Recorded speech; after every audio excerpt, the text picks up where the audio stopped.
Hi friends, പുതിയൊരു വീഡിയോയിലേക്ക് സ്വാഗതം.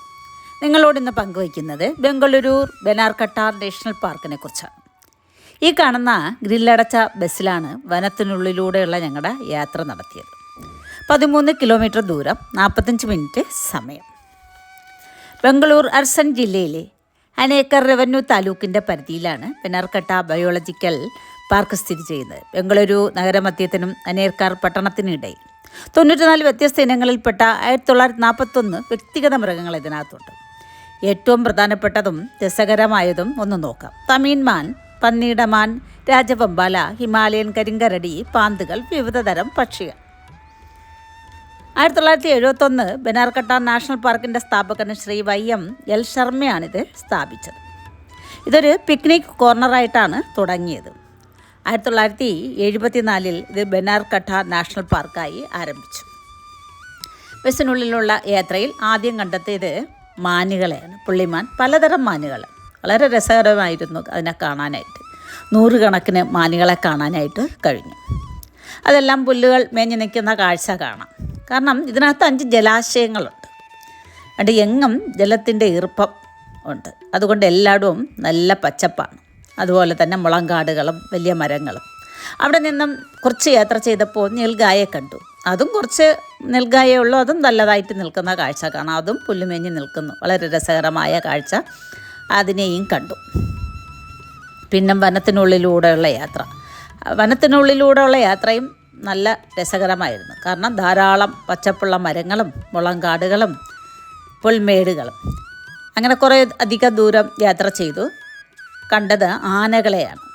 നമുക്കിവിടെ ഒരു ആനയെ കാണുമ്പോൾ തന്നെ വളരെ ഇഷ്ടമാണല്ലേ. ഉത്സവത്തിനൊക്കെ ഒരു ആനയൊക്കെ വരാറുള്ളൂ. പക്ഷേ ഒരു ആനകളുടെ കൂട്ടം തന്നെ കാണാനായി കഴിഞ്ഞു.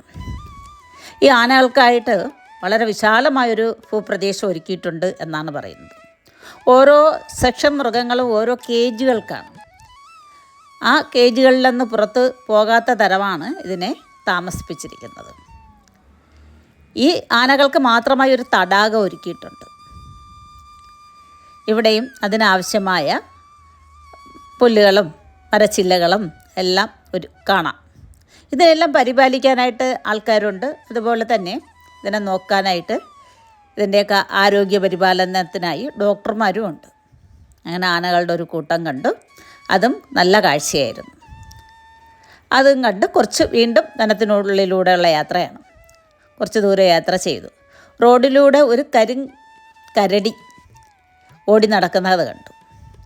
ഡ്രൈവർ അവിടെ ബസ് നിർത്തി നമുക്കതിനെ കരടിയെ കാണിച്ചു തന്നു. അതിങ്ങനെ കണ്ടു നിൽക്കുമ്പോൾ തന്നെ കുറച്ച് മുന്നിലായിട്ട് കുറേ കരടികൾ നിൽക്കുന്ന കാഴ്ചയും കാണാമായിരുന്നു. എല്ലാ ബസ്സിലെ ഡ്രൈവറും നമ്മളോട് യാത്രക്കാരോട് സഹകരിച്ച് മൃഗങ്ങളെ കാണിച്ച് കൊടുത്ത് കാര്യങ്ങളെല്ലാം പറഞ്ഞ് മനസ്സിലാക്കിയിട്ടാണ് മുന്നിലോട്ടുള്ള യാത്ര നടക്കുന്നത്. ബസ്സുകൾ ഇങ്ങനെ കോൺവേ ആയിട്ട് കുറേയധികം ബസ്സുകളെ കണ്ടു. ഒരു ബസ്സിൽ 30 യാത്രക്കാർക്കേ പോകാനായിട്ട് സാധിക്കുകയുള്ളൂ. ബസ്സുകൾ പോകുന്ന കാഴ്ച തന്നെയും കാണാനും നല്ല ഭംഗിയായിരുന്നു. അങ്ങനെ കരടികളുടെ കണ്ടു. അതിനും പ്രത്യേക സ്ഥലത്ത് ഒക്കെ ആഹാരം കൊടുക്കുന്ന സ്ഥലങ്ങൾ ഒരുക്കിയിട്ടുണ്ട്. അതുപോലെ തന്നെ കൂടുതലും ഇവിടുത്തെ മൃഗങ്ങളെല്ലാം സസ്യഭോജികളായിട്ടാണ് കാണുന്നത്. കാരണം എപ്പോഴും പച്ചപ്പുള്ളത് കൊണ്ട് എങ്ങും പച്ചപ്പാണ്. അതുകൊണ്ട് കൂടുതലും സസ്യഭോജികളാണ്. അവിടെ നിന്നും അല്പം മുന്നിലോട്ട് പോയപ്പോൾ ഒരു പുള്ളിപ്പുലിയെ കണ്ടു. നമ്മൾ ഗ്രില്ലടച്ച ബസ്സിലാണ്. അതുകൊണ്ട് മനുഷ്യരെയൊന്നും ഒന്നും ചെയ്യാനായിട്ട് പറ്റില്ല.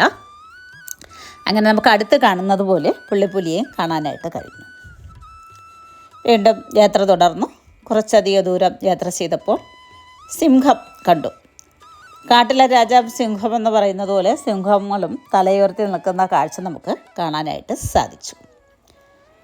5-6 സിംഹങ്ങളെയെല്ലാം കണ്ടു.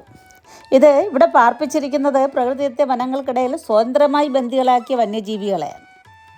ഇതിനെ നിരീക്ഷിക്കാനായിട്ടാണ് നമുക്കിവിടെ സഫാരി നടത്താനായിട്ട് സാധിക്കുന്നത്. കർണാടക സ്റ്റേറ്റ് ടൂറിസവും കോർപ്പറേഷനും കൂടെ 50-50 അടിസ്ഥാനത്തിലാണ് ഇതിൻ്റെ വരുമാനം പങ്കിടുന്നത്. സ്വതന്ത്രമായി വിരഹിക്കുന്ന മൃഗങ്ങളല്ല. പല സ്ഥലത്തു നിന്നും അക്രമകാരികളായ മൃഗങ്ങളെ പിടിച്ചുകൊണ്ടുവന്ന് ഇതിനകത്ത് കേജുകൾ ഒരുക്കി സ്വതന്ത്രമായിട്ട് വിട്ടിരിക്കുന്ന കാഴ്ചയാണ് നമുക്ക് ഈ സഫാരിക്ക് ഉള്ളിൽ കാണാനായിട്ട് കഴിയുന്നത്. സിംഹത്തെ കണ്ടല്ലോ. അവിടെ നിന്നും വീണ്ടും ഞങ്ങൾ യാത്ര തിരിച്ചു. കുറേ യാത്ര ചെയ്തപ്പോൾ വെള്ളക്കടുവയെ കണ്ടു. 1974 ബെന്നാർകട്ട നാഷണൽ പാർക്ക് ആരംഭിച്ചത്. 1979 ഇവിടെ സിംഹ സഫാരി ആരംഭിച്ചത്. 1987 കടുവ സഫാരി ആരംഭിച്ചു. 2007 ബട്ടർഫ്ലൈ പാർക്കും സ്ഥാപിച്ചു. ഇതിനകത്ത് 781.33 ഹെക്ടർ സ്ഥലമാണ്. അതുകൊണ്ട് ഇവിടെ മൃഗശാല, safari park, butterfly park, rescue centre എന്നിവയുണ്ട്. മൃഗശാലയിൽ വിദേശ ഇന്ത്യൻ വംശജരായ സസ്തിനികൾ, ഉരകങ്ങൾ, പക്ഷികൾ എന്നിവയെല്ലാം പ്രദർശിപ്പിച്ചിട്ടുണ്ട്. 420 രൂപ ടിക്കറ്റ് എടുത്താണ് നമ്മൾ സഫാരി പാർക്കിനകത്ത് കയറിയത്. അപ്പോൾ ആ ടിക്കറ്റിലൂടെ തന്നെ നമുക്ക് മൃഗശാലയും കാണാനായിട്ട് അനുവദിക്കും. അങ്ങനെ ഞങ്ങൾ ഇതിനകത്തുള്ള മൃഗങ്ങളെയെല്ലാം കണ്ടതിന് ശേഷം സൂവിലോട്ട് നടന്നു. സൂവിനകത്ത് കയറുമ്പോൾ ഇതിനകത്ത് കാണുന്ന മൃഗങ്ങളെല്ലാം സൂവിലും കാണാനായിട്ട് സാധിക്കും. 1 മണിക്കൂർ നടന്ന് കാണാനായിട്ട് സൂവിലും ഉണ്ട്. നടക്കാൻ വയ്യാത്തവർക്ക് ബാറ്ററി കാറുകൾ 100 രൂപ ടിക്കറ്റ് എടുത്ത് കയറാം. അങ്ങനെ സൂവിൽ കയറി അവിടുത്തെ എല്ലാ മൃഗങ്ങളെയും കണ്ടു. വളരെ രസകരമായിരുന്നു. സൂവും ബെന്നാർകട്ട സഫാരി പാർക്കും എല്ലാം ഞങ്ങളും ആദ്യമായിട്ടാണ് കാണുന്നത്. നല്ലൊരു കാഴ്ച തന്നെയാണ്. നിങ്ങളും കണ്ടിട്ടില്ല എങ്കിൽ ഒരിക്കലെങ്കിലും കാണാൻ ശ്രമിക്കുക. തീർച്ചയായും ഒരു പ്രാവശ്യമെങ്കിലും കാണണം. ബാക്കി നമുക്ക് നേർക്കാഴ്ചയായി കാണാവുന്നതാണ്.